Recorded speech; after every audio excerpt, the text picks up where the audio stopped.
Times change. As a child growing up with two sisters in England, it was commonplace for parents to call their children's private body parts by cute little nicknames to avoid, heaven forbid, having to use the proper terms. My family was no exception.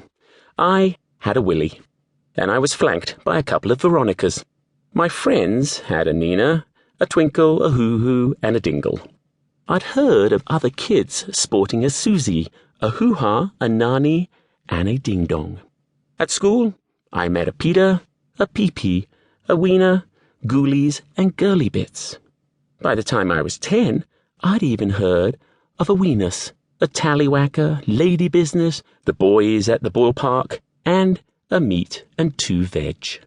As if it isn't difficult enough for a young child starting out in life, it seems unfair that we complicate their early years by introducing artificial names which just have to be awkwardly unlearned later.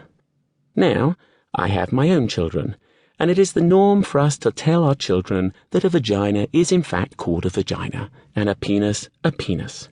This simplifies things. Or so I thought. One hot summer day, as my daughter Maitland and son Alistair were roughhousing at the local neighbourhood playground, Maitland accidentally kicked Alistair between the legs. He crumpled to the ground, hands clasping the injured parties, experiencing that intense pain that you can only experience if you possess testicles and are unlucky enough to have them kicked. Your throat is instantly dry, your head dizzy with a hint of nausea. An agonizing, cramping ache crawls deep into the pit of your stomach. Sheer, steady, unyielding pain that stubbornly refuses to pass lingers for what seems like an eternity, as if to scold you for putting the crown jewels in harm's way. Alistair rolled over, his face contorted, his lips parted as he uttered a single sentence.